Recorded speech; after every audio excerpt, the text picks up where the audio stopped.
Hi, Tandy and Richard. Hey guys, hopefully you can hear us through these masks. Yeah.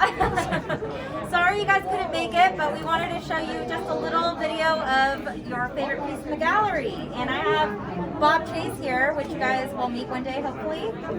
And we wanted to just get a little bit into the beautiful bronze that you guys loved the first time you saw it. So tell us, how did this whole bronze tribute start?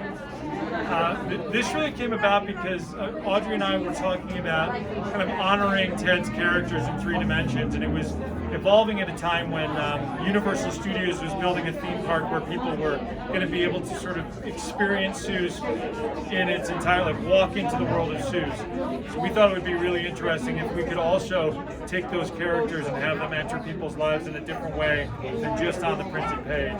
So that's kind of what started the idea.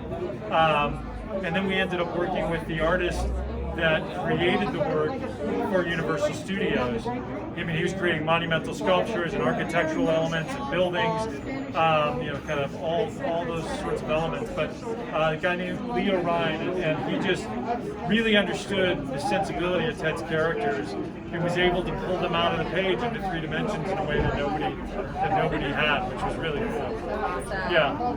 And actually, out of all the bronzes, what I learned is that this is the most complex one. So can you explain a little bit about that? Yeah, so imagine like each one of these pieces is a sculpture unto itself. They were all sculpted separately. Each individual piece is cast in multiple parts, and then it's welded together, and then this piece is cast in multiple parts, and then connected to this. So it's really, instead of being one sculpture, it's really 1, 2, 3, it's really like 7 or 8 sculptures.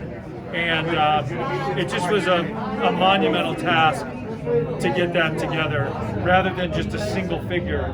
But actually, we were told by multiple foundries that it couldn't be done the way we wanted to do it, but we got it done. Yeah. And then also, when you guys were here, we were talking about the provenance behind the piece itself. And this has been on tour and been in a couple places for a few years. Yeah, so there's a tour that we put together of these sculptures. It's toured to multiple museums, it's toured to multiple galleries. It was a part of our exhibition at the Hotel Della, which was a really big exhibition. That's down in San Diego. They built a sculpture garden with all of these works in it. So the provenance of this piece is really cool. Yeah. Awesome. Yeah. Well, you guys.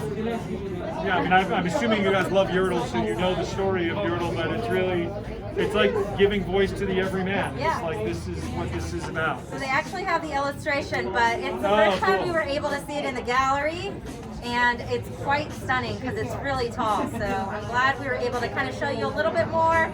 Yeah, and if you, I don't know if it'll come out on the video, but we worked really hard on this patina, and the finish of this piece is like stunning. Just the nuances of what happens in the surfaces of the piece. So definitely we'll try and capture that in the video. Yeah, try to zoom in.